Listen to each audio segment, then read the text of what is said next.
누가복음 23장 26절에서 37절까지 말씀입니다. 저와 여러분이 한 절씩 교독하겠습니다. 그들이 예수를 끌고 갈 때에 시몬이라는 구레네 사람이 시골에서 오는 것을 붙들어 그에게 십자가를 지워 예수를 따르게 하더라. 치며 슬피 우는 여자의 큰 무리가 따라오는지라. 예수께서 돌이켜 그들을 향하여 이르시되 예루살렘의 딸들아 나를 위하여 울지 말고 너희와 너희 자녀를 위하여 울라. 보라, 날이 이르면 사람이 말하기를 잉태하지 못하는 이와 해산하지 못하는 배와 먹이지 못한 젖이 복이 있다 하리라. 그때에 사람이 산들을 대하여 우리 위에 무너지라 하며 작은 산들을 대하여 우리를 덮으라 하리라. 푸른 나무에도 이같이 하거든 마른 나무에는 어떻게 되리요 하시니라. 또 다른 두 행악자도 사형을 받게 되어 예수와 함께 끌려가니라. 해골이라 하는 곳에 이르러 거기서 예수를 십자가에 못 박고 두 행악자도 그렇게 하니 하나는 우편에 하나는 좌편에 있더라. 이에 예수께서 이르시되 아버지 저들을 사하여 주옵소서 자기들이 하는 것을 알지 못함이니이다 하시더라. 그들이 그의 옷을 나눠 제비 뽑을세. 백성은 서서 구경하는데 관리들은 비웃어 이르되 저가 남을 구원하였으니 만일 하나님이 택하신 자 그리스도이면 자신도 구원할지어다 하고 군인들도 희롱하면서 나와 신 포도주를 주며 함께 이르되 내가 만일 유대인의 왕이면 내가 너를 구원하라 하더라. 아멘. 자리에 앉으시겠습니다. 우리가 지난주까지 예수님의 체포와 그 다음에 신문과 재판 과정을 살펴보았습니다. 총 6번에 걸친 이 신문과 재판이 비합리적이고 불법적인 그런 과정이었다는 것을 우리는 보았어요. 특별히 총독인 빌라도는 예수님이 무죄인 것을 알았습니다. 종교 지도자들이 시기로 예수를 죽이려고 한다는 것도 알았습니다. 그럼에도 불구하고 그는 자기 자리 보존을 위해서 자기의 유익을 위해서 예수를 십자가에 넘겨줍니다. 그 제목은 유대인의 왕이었죠. 유대인의 왕. 즉 반란의 수괴라는 정치적인 이유로 넘겨준 건데 이제 십자가형이 언도되면 진행하는 절차가 있습니다. 먼저 채찍질을 합니다. 우리가 지난주에 한번 대충 말씀을 드렸지만 그 형벌이 큰 노끈에 새부치와 동물의 뼈 같은 거를 해가지고 이렇게 채찍질을 하면 얼마나 그 형벌이 가혹한지 살점이 이렇게 떨어져 나가고 요세푸스의 기록에 의하면 어떤 힘줄, 근육 이런 것이 보이고 장기가 나오는 사람들까지 있었다. 이런 기록들이 나옵니다. 이 형벌을 당하다가 또 적지 않은 사람의 수가 죽임을 당하기도 하는 그 정도로 가혹한 형벌인데 예수님의 온몸은요 멍정도가 아니라 그 패이고 살점이 보이고 피투성이가 되어 있는 아마 그런 상태였을 겁니다.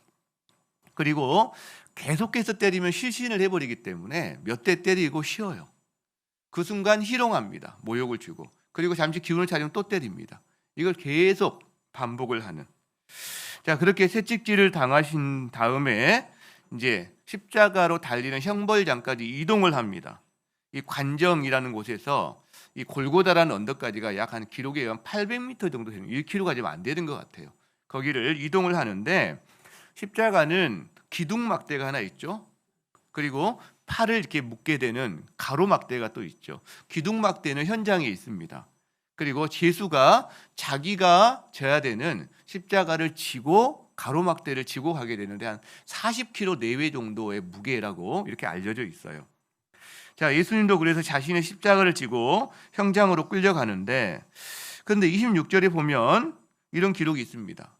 자, 그들이 예수를 끌고 갈 때에 시몬이라는 구레네 사람이 시골에서 오는 것을 붙들어서 그에게 그 사람에게 예수님의 십자가를 지워서 예수 뒤를 따르게 합니다. 자, 왜 그랬을까요?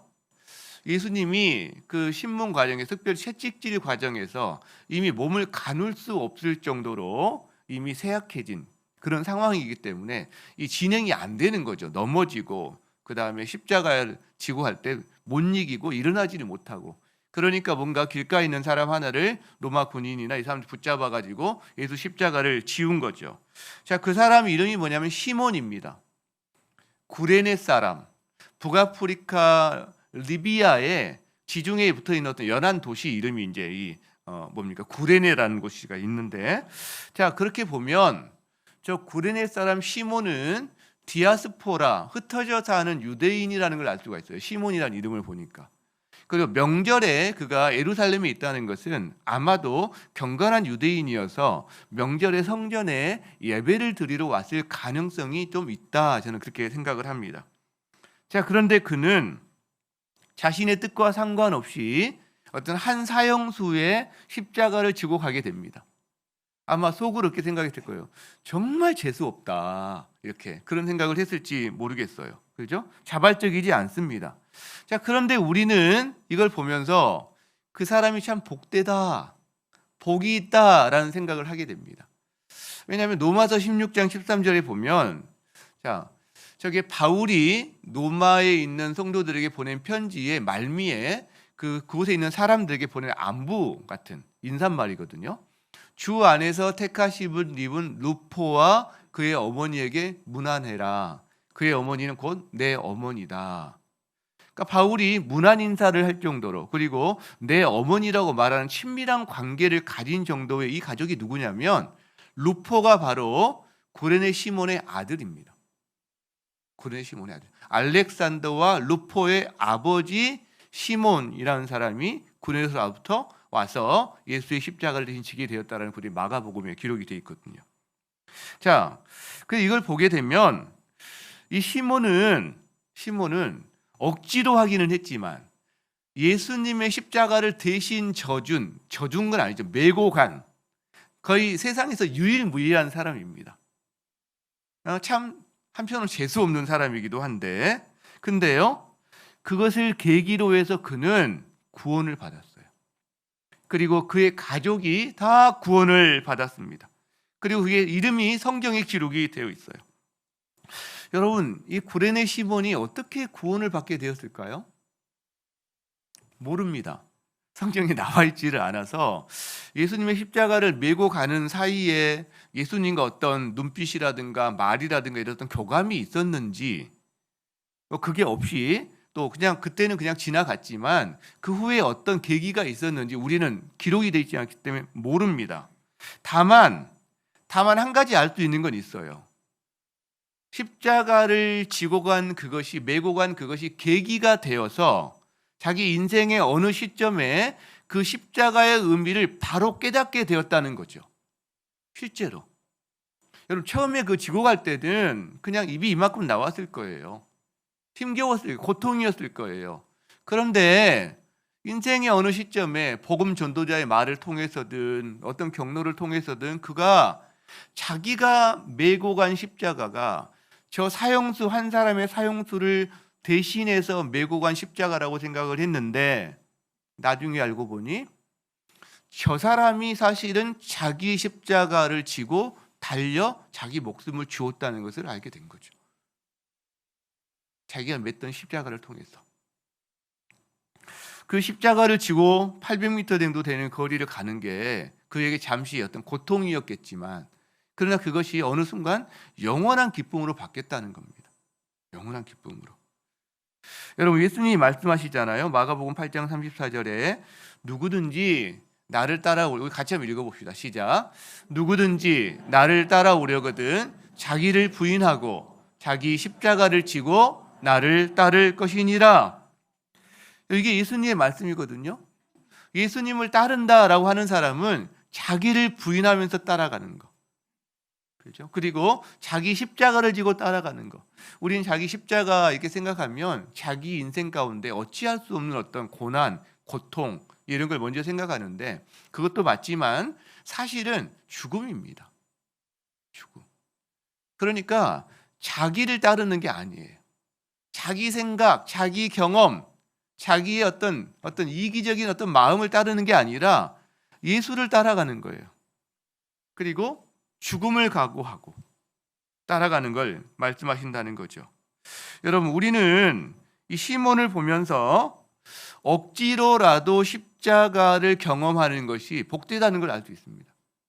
우리 인생 가운데 우리가 원하지 않았지만 우리에게 주어진 십자가들이 있을 때가 많아요. 내가 결코 원하지 않았어요. 억지로 해요. 그리고 어떤 경우에는 정말 재수 없다 이렇게 마음으로 생각할 수도 있어요.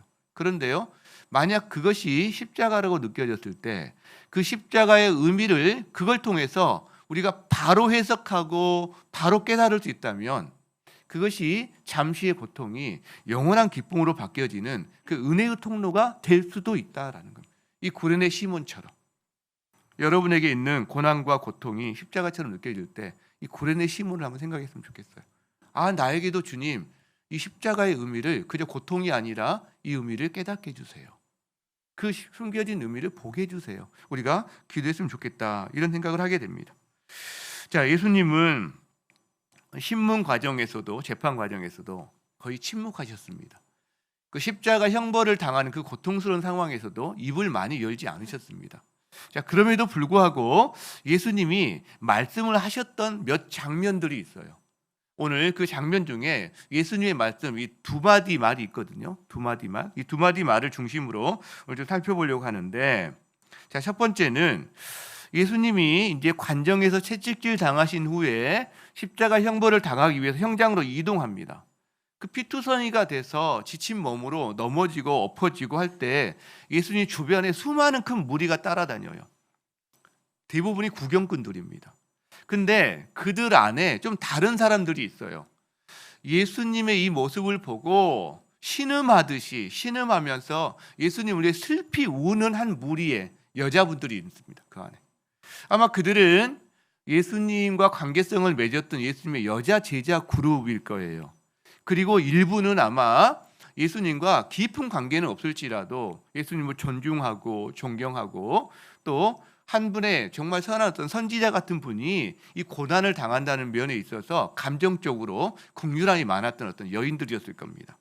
자, 이들은 피투성이인 모습에 긍휼함과 서러움으로 눈물바다가 되는데 예수님이 십자가를 지고 그 길을 걸어가시다가 가던 길을 멈추고 뒤돌아서서 이 여인들에게 하시는 말씀이 있어요.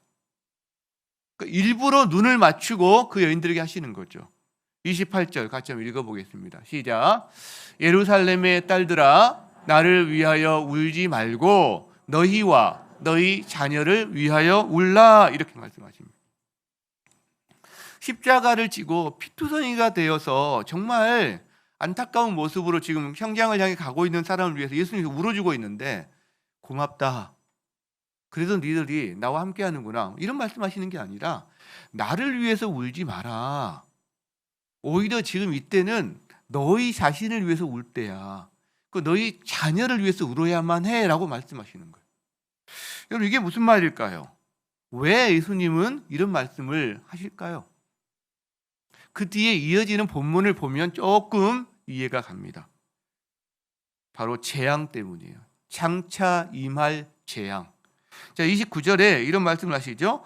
보라 날이 이르면 이 날이 이제 세상의 마지막 날일 수도 있고 또 약 40년 뒤에 예루살렘 멸망의 날일 수도 있고 이렇게 순차적인 그런 날들을 할 수 있는데 군대들에게 에워싸이는 것을 날이 이르면 사람이 말하기를 잉태하지 못하는 이와 해산하지 못한 배와 즉 아기를 못 가진 사람이 그리고 아기를 가졌다 할지라도 아직 해산하지 못한 사람이 아기를 낳았다 할지라도 아직 젖을 먹이지 못한 사람이 복이 있다 이렇게 말을 해요.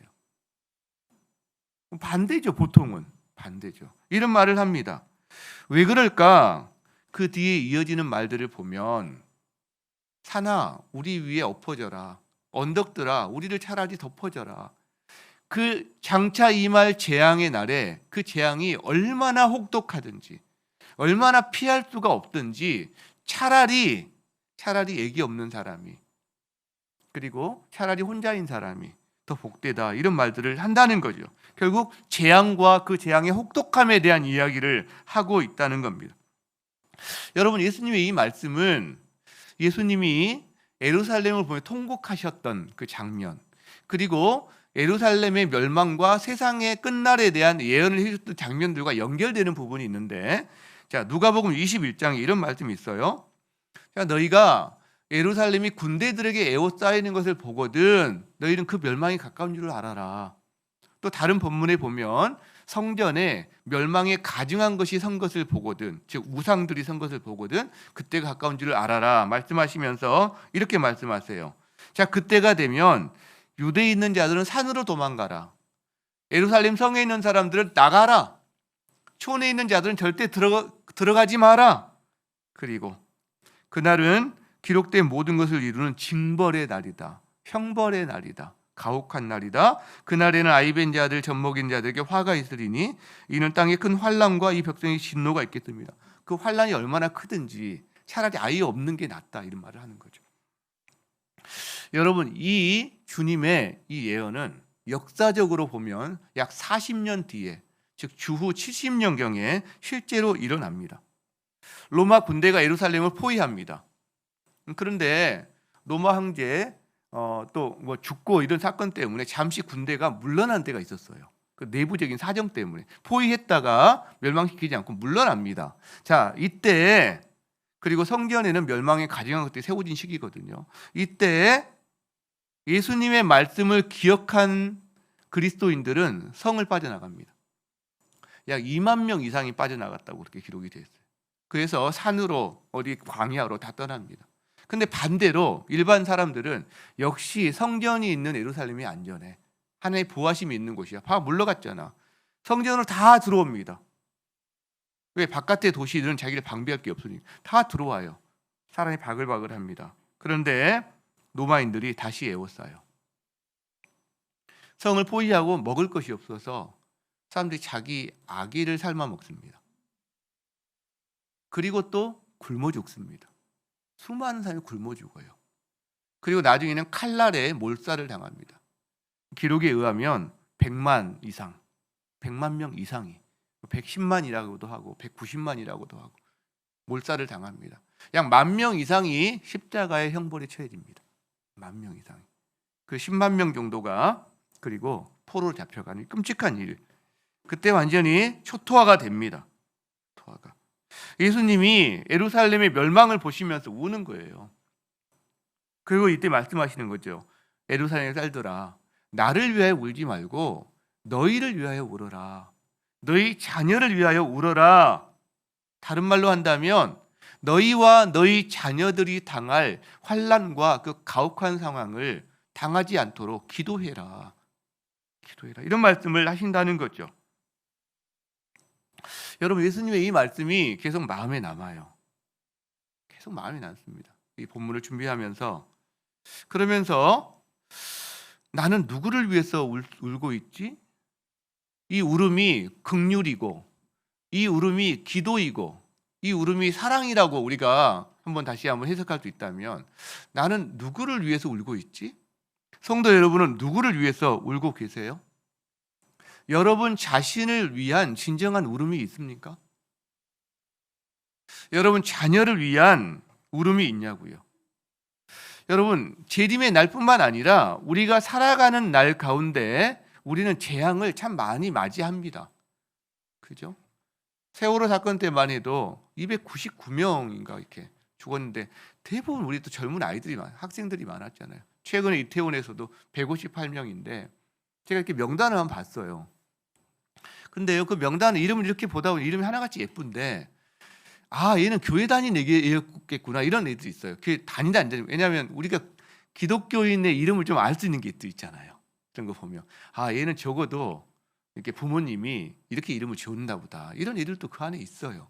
우리의 자녀들인 거죠. 사실 어떻게 보면 내가 직접적으로 아는 애는 아니지만 여러분 오늘도 그렇게 개인적인 종말을 사고든 아니면 어떤 정말 정상적인 죽음을 통해서 맞이한 사람들이 수없이 많아요. 그런데 예수님 없이 종말을 맞이하는 사람들을 위해서 우리가 울어주고 있냐라는 거죠.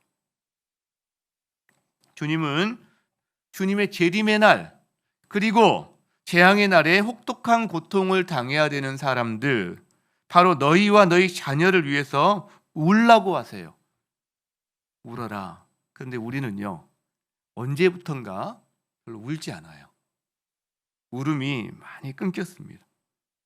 우리 자신을 위해서도 별로 울지 않아요. 우리 자녀들을 위해서도 별로 울지 않아요. 여러분, 재림의 날에, 멸망의 날에 슬피 울 사람들이 주변에 가득하거든요. 서울의 20대 젊은이들의 복음화율이 뉴욕보다 낮다고 그랬어요. 2% 정도 된다고 그랬어요. 수치로는 1.7% 그랬는데 뭐 정확하지는 않으니까. 근데 그게 옳토당토 않은 소리다 그러면 좋겠는데 그러지 않을 것 같아요. 얼추 맞을 것 같아요. 우리가 뭐 정확하게는 알 수 없지만 군대 가 있는 아이들 이야기 들어보면 120명의 중대원 가운데 교회 다니는 애들이 한두 명, 두세 명인 거거든요. 한두 명, 두세 명인 거죠. 여러분, 그렇다면 그 중대에 있는 120명의 아이들 가운데 만약 예수님이 재림의 날에 110명 이상의 아이들은 슬피 울 거 아닙니까? 그렇죠? 그런데 이 땅의 교회는 시간이 흐를수록 난임이 되어가고 있어요. 실제로 불임까지 가고 있습니다. 그런데 그것을 부끄러워하지 않아요. 울지 않아요.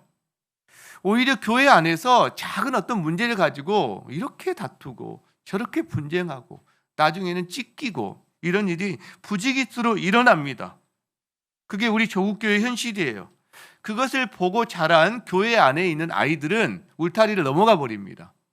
안 돌아와요. 안 돌아옵니다. 그것을 본 교회 바깥의 사람들은 교회로 들어오는 문이 장벽이 점점 높아져서 들어올 수가 없게 됩니다. 그게 지금 우리의 현실이에요.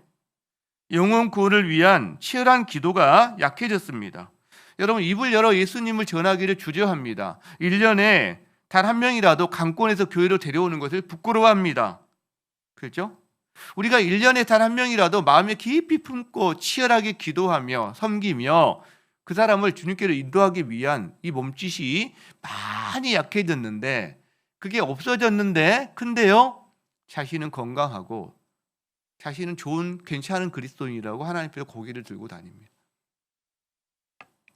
그게 우리 현실입니다. 목장이 있어요.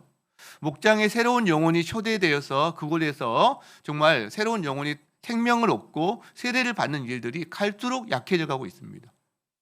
사실 목장 자체는 삶의 나눔과 교제를 통해서 치유와 회복을 경험하고 진실한 공동체를 경험하는 이게 본질이기 때문에 여러분 괜찮습니다. 일단 그게 먼저 회복돼야 되는 부분이 있으니까. 그러나 한번 생각해 보세요. 수년을 그렇게 누렸어요. 좋은 공동체를. 수년을. 근데 수년 동안 한 영혼을 놓고 기도하는 것이 그 목장에 전혀 없고 그런 대화도 없고 그런 마음의 진실함도 전혀 느껴지지 않고 시간이 흐를수록 우리 목장 너무 좋아. 내부 지향성만 계속 강화된다면 그리고서 우리 괜찮은 목장이야.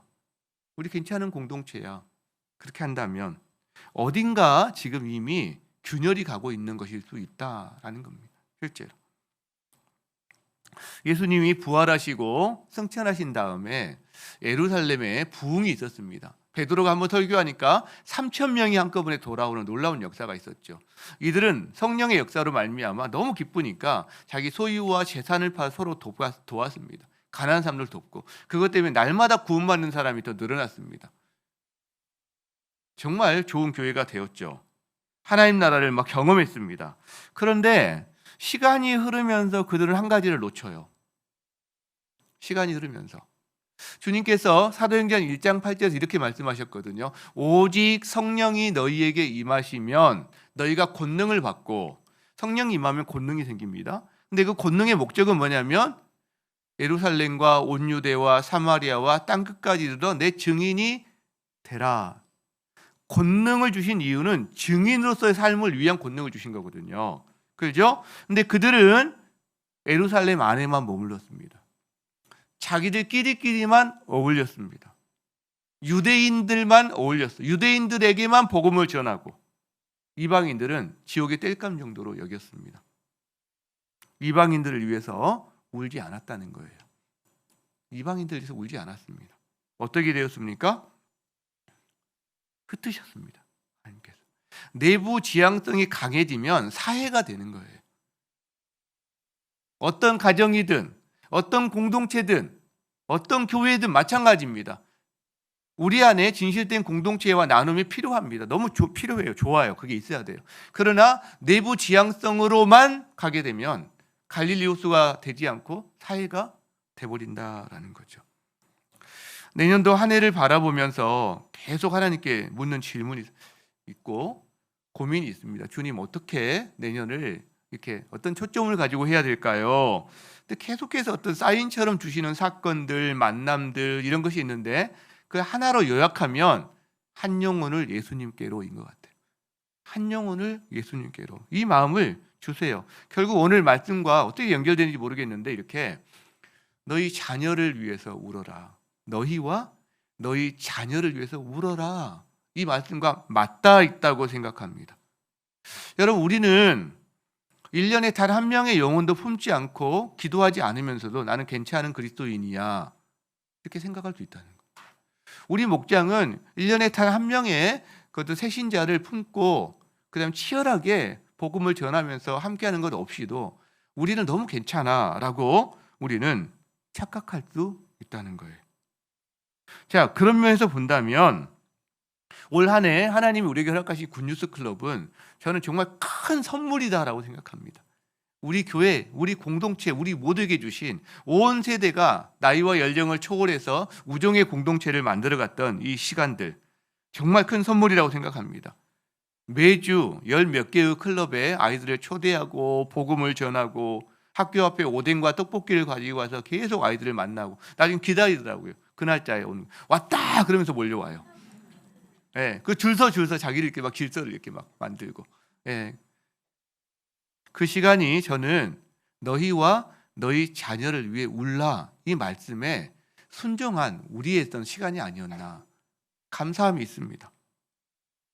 예수님께서 하신 말씀을 기억합시다. 여러분, 자신을 위해서 울었으면 좋겠어요. 예수님, 제 안에 예수님이 희미해요. 예수님의 임재와 감격에서 주님, 제가 지금 멀어져 있는 것 같아요. 이 복음의 감동과 기쁨에서 주님, 제가 좀 뭔가 멀어져 있는 것 같아요.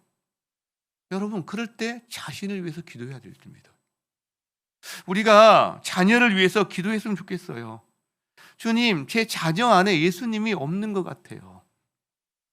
이 자녀가 그 어느 때보다도 세상 파도에 앞서서 파도 앞에서 하늘의 권능과 하늘의 평강과 그 능력이 필요한데 주님, 그걸 견뎌나갈 통합된 가치관과 세계관이 없는 것 같아요. 이웃을 위해서 기도했으면 좋겠어요. 주님, 저 이웃에게 예수님이 필요해요. 생명, 주님의 생명과 주님의 그 평안이 필요해요. 주님, 평안을. 여러분, 우리가 크리스마스 기적을 행하잖아요. 크리스마스 기적이 이제 몇 년 오래 하다 보니까 익숙해진 그런 부분도 좀 있을 수 있습니다. 그러나 우리가 매년 해오는 것이라 할지라도 우리 크리스마스 기적을 통해서 다시 한번 이웃을 돌아보고 하나님, 제가 만나는 그 다음에 제가 전하는 이 작은 선물이 그에게 하나님의 사랑을 조금이라도 1도라도 높일 수 있다면 그걸 사용해 주세요. 통로로. 우리가 기도하면서 이걸 할 수 있다면 여러분, 저는 이것이 의미가 있다고 생각합니다. 우리 빠짐없이 모든 가정들이 하고 자녀들 교육용으로도 여러분이 이걸 반드시 했으면 좋겠어요. 자녀들과 함께 기도하면서 우리가 어떻게 할까? 같이 기도하고 묻고 만들고 하는 그 일들이 우리 가운데 끊어지지 않았으면 좋겠어요. 하나하나 우리 가운데 행사로만 마치지 않고 절기처럼 의미를 담아서 주님 앞에 드린다면 버릴 것이 없다라고 생각합니다. 여러분, 그 중심에 결국 뭐가 있죠? 울음이 있는 거예요. 한 영혼을 위한 울음, 한 영혼을 위한 기도. 그래서 한 영혼을 예수님께로. 그리고요, 저는 확신합니다. 그렇게 한 영혼을 향한 울음이 있는 사람은 그 사람도 살고요, 그가 울어주는 그 사람도 살게 될 줄 믿습니다. 이 은혜가 여러분 가운데 있기를 소망합니다. 예수님이 이렇게 이제 십자가에 달리셨습니다. 성경은 십자가에 달린 그 고통과 과정이 참 정말 큼에도 불구하고 덤덤하게 기록합니다. 그냥 못 박았다 이런 식으로 뭐 그냥 말을 하는데, 자, 예수님이 십자가에 달렸을 때 굉장히 치욕스러운 상황입니다.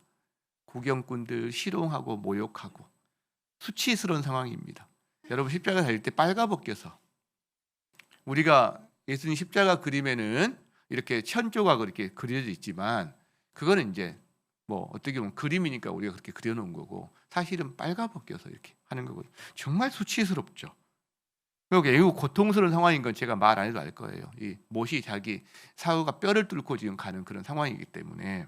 자, 그 상황에서 예수님이 십자가 위에서 몇 마디 말씀을 하시는데 오늘 우리가 읽었던 본문에는 그 첫 번째 말씀이 기록되어 있습니다.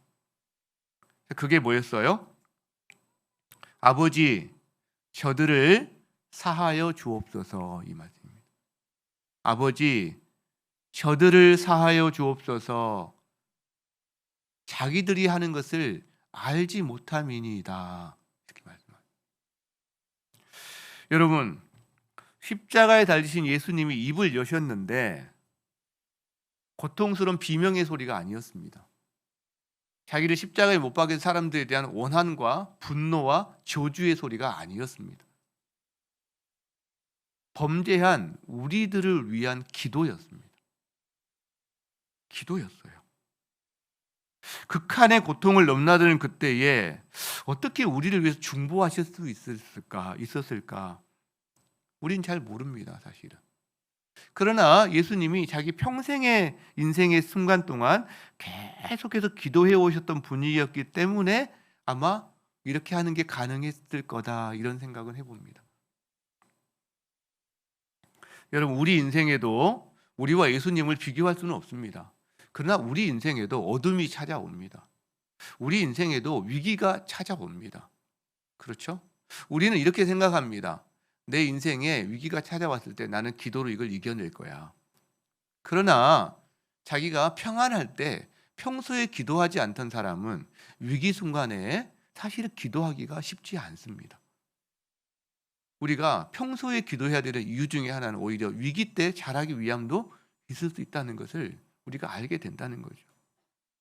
우리의 기도 생활을 돌아보면서 너 자신을 위해서 울어라. 주님이 우리에게 단순히 구원만이 아니라 풍성함을 주셨는데, 주님, 저에게 이 풍성함이 너무 없어요. 우리에게 자유를 주셨는데 얽매이고 살아요. 주님, 기쁨과 환희를 주셨는데 제게 기쁨이 너무 없어요. 그런 우리를 위해서 기도하라고 하시잖아요. 평소에 기도하는 사람이 이렇게 급박한 순간에도 기도의 자리로 나아갈 수 있고 또 다른 사람들이 중보할 수 있다고 생각합니다.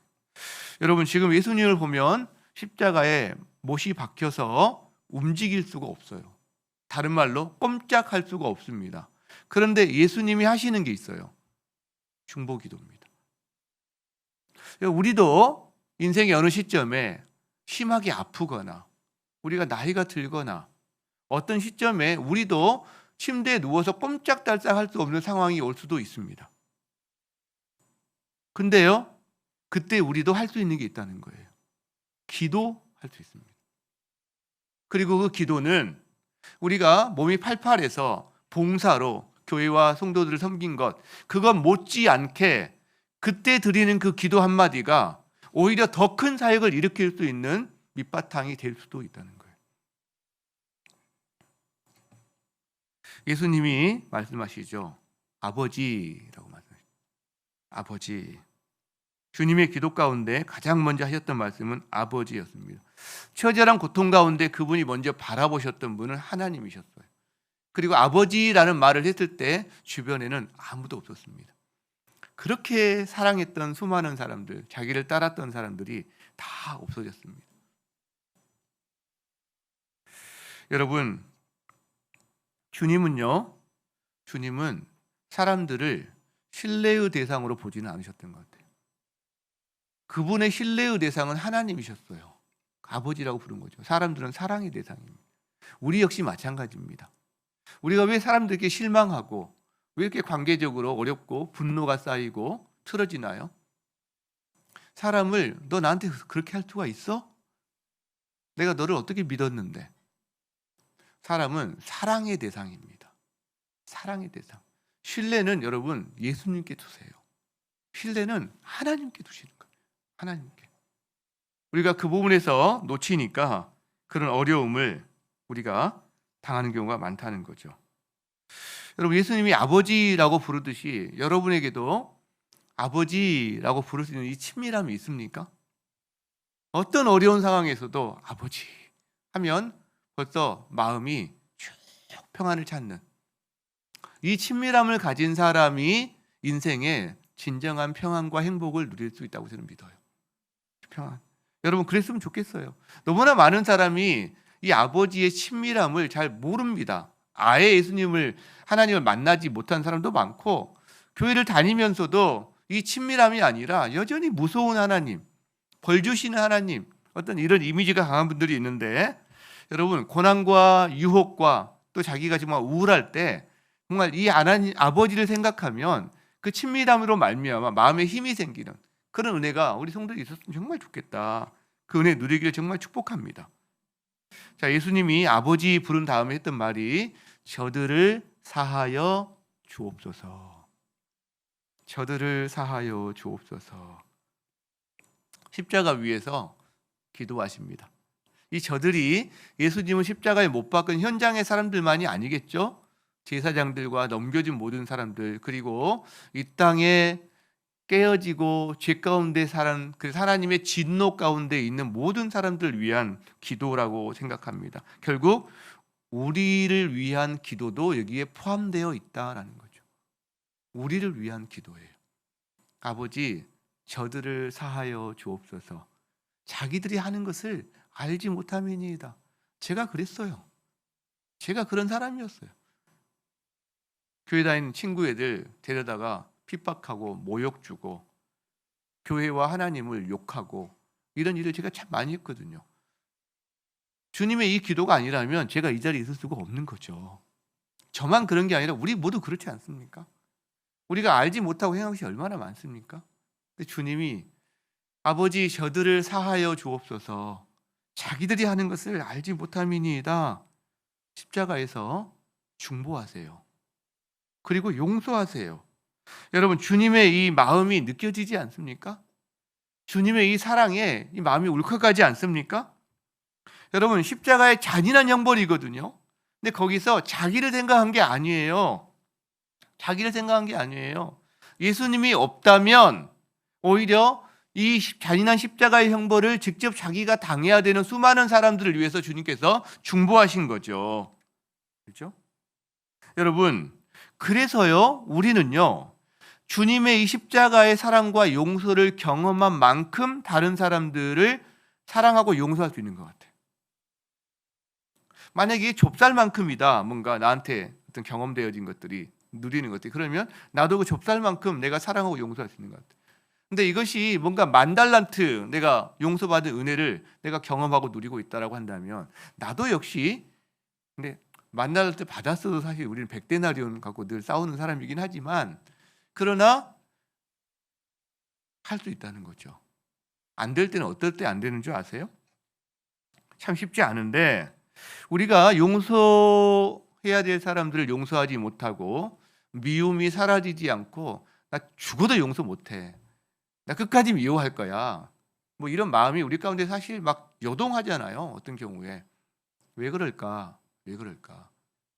십자가에 달리신 예수님의 자리가 나의 자리라는 생각을 우리는 못할 때 그런 것 같아요. 주님을 바라보지 않고 상대방의 허물을 바라보고 나의 상처를 바라보면 용서하기가 힘든 것 같아요. 반대인 거죠. 나의 상처와 상대방의 허물에 집중하는 대신에 십자가에 달리신 예수님이 결국은 내가 달려야 될 그 자리에 달리셨다는 사실을 믿음의 눈으로 바라본다면 그러면 우리에게 미움과 용서와 이런 부분에서 우리가 할 수 있는 부분이 훨씬 많아질 거다. 예수님은요 십자가 위에 달리셔서 이렇게 말씀하셨어요. 아버지 저들을 사하여 주옵소서. 자기들이 하는 것을 알지 못함이니이다. 우리가 그 십자가 아래에서 그 음성을 듣는다면 우리는 십자가 아래에서 이렇게 고백할 수 있다고 생각합니다. 아버지, 제가 내게 죄 지은 사람들을 주님의 그 사랑으로 용서합니다. 그 순간 우리에게 얽매였던 것들이 끊어지고 자유로워지고 기쁨과 환희를 허락하시는 것을 더 경험하게 될 줄 믿습니다. 그 은혜가 있기를 주의 이름으로 축복합니다. 말씀을 마무리하고자 합니다. 예수님 오늘 살펴본 말씀, 나를 위해 울지 말고 너희와 너희 자녀를 위해서 울어라. 그 십자가 위에서는 아버지 저들을 사하여 주옵소서, 자기들이 하는 것을 알지 못함이니이다. 우리가 이 두 말씀을 봤잖아요. 여러분, 우리가 깨어진 세상에서 자기를 위해서 울 때 주로 이 세상에서 가지지 못한 것, 내가 정말 얻고자 했으나 얻지 못한 것 때문에 아파하면서 우는 경우가 참 많은 것 같아요. 근데 영원한 것을 위해서, 영원한 기쁨을 위해서, 우리가 하나님 허락하시는 그 영원한 풍성함을 위해서 좀 우리가 울었으면 좋겠다, 이런 마음을 갖게 되고요. 그리고 정말 우리 주변에 너희 자녀들, 이웃들을 위해서 울 때 실제로 우리가 하나님 앞에서 회복되고 이 용서의 은총을 경험하는 것을 더 경험하게 될 것이다, 이런 생각을 하게 됩니다. 이 두 가지 말씀을요, 첫 번째 죄사함부터 거꾸로 저는 이렇게 순서를 바꿨으면 좋겠다는 생각을 해요. 순서를. 예수님의 첫 번째 말씀을 아버지 저들을 사하여 주옵소서, 우리에게 먼저 적용하고요. 그 다음에 우리에게 너희와 너희 자녀를 위해서 울어라, 이 말씀을 묵상했으면 좋겠다, 이런 생각을 하게 되는데, 이 말씀을 준비하면서 그래도 마음에 참 기뻤던 게 있습니다. 마음이 기뻤던 게, 우리 교회가 그래도 예수님의 이 마음을 가지고 정말 다음 세대를 위해서, 우리 자녀들을 위해서 울려고 하는 그 마음을 가지고 우리가 여기까지 달려가고 있구나, 하나님께서 그거를 기뻐 받으시고 행하고 있구나라는 것을 느꼈기 때문이에요. 어제 이 자리에서 굿뉴스 클럽 성탄 파티를 했거든요. 어떻게 이 메시지와 또 시기가 이렇게 맞는지 모르겠는데 어제 한 130명 정도가 왔어요. 근데 그중에 30명 정도는 교회 처음 나온 애들입니다. 그들이 복음을 듣고 어제 한 97명에게 또 이렇게 복음방에서 복음을 전했는데 예수님을 영접했죠. 근데 어제 그 구크를 담당했던 교육자가 저에게 자기 소감을 이렇게 좀 보낸 글들이 있었어요. 그 내용에 이런 내용들이 있었어요. 정말 그 가슴이 함께 뛰고 너무 감사한 그 보면서 그런 시간을 보냈는데, 여러분 구클에 몇 번 왔던 친구가 자기 동생을 데려온 거예요. 이 친구는 구클에 온 적도 없고 교회도 나온 적도 없는데 자기 동생을 데리고 어제 온 거죠. 그 둘 다 복음을 듣고 예수님을 영접한 거예요. 자, 그리고 이렇게 부탁을 하는 거예요. 근데 우리 엄마는 우리가 교회 가는 것을 반대해요. 여러분, 그래서 그 아이들을 위한, 그 형제를 위한 기도 제목이 생긴 겁니다. 하나님, 이 형제가 엄마의 반대를 뚫고 오히려 그 가족의 구원의 통로가 될 수 있기를, 우리가 기도할 수 있는 제목이 생긴 거죠. 여러분, 또요, 구클에 초대했는데 오지 않던 아이가 어제 그러니까 초청장을 받고 친구 3명을 데리고 온 거죠. 또 어떤 애는 친구 2명을 데리고 오고. 여러분, 이런 일들이 지금 일어나는 거예요. 그죠? 그리고 학교 앞에서 초대장을 나눠줬는데 그냥 그거 들고 온 애들도 있었단 말이에요. 초대장 수없이 많이 뿌렸는데 그래도 몇 명은 건진 거죠. 몇 명은 건진 거죠. 여러분, 그때 복음을 들은 아이가 그 포켓 복음 카드를 가지고 자기 엄마한테 가서 그걸 전하겠다고 이야기한 거예요.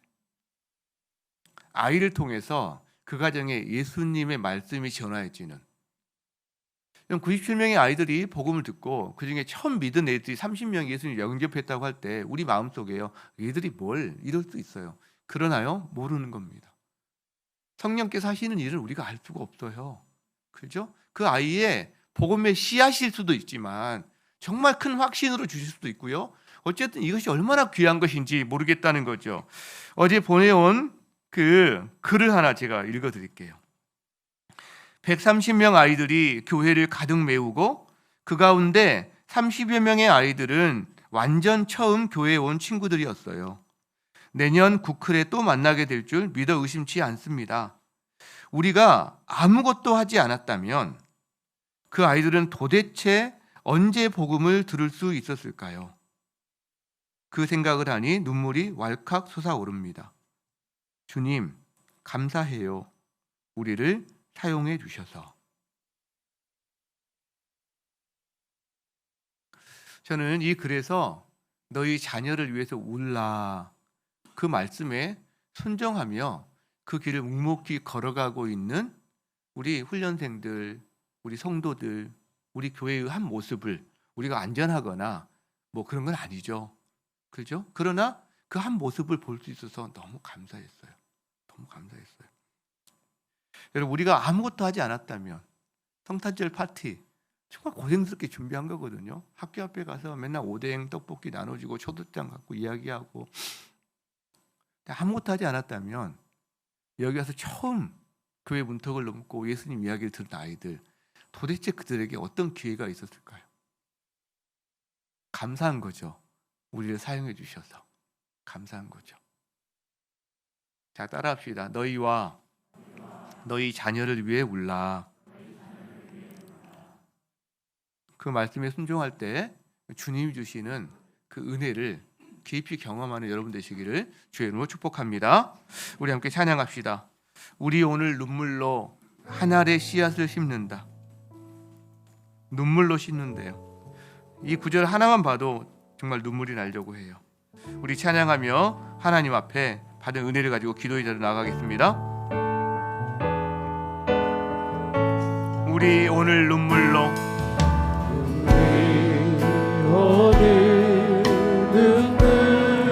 한 알의 씨앗을 심는다.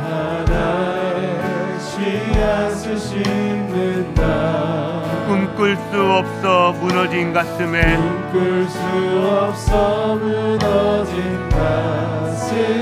저들의 푸른금 다시 돋아나도록 우리 함께 땀 흘려 소망의 길을 만든다.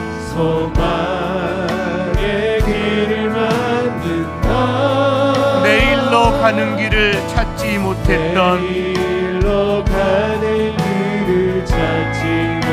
저들 노래하며 달려갈 그길,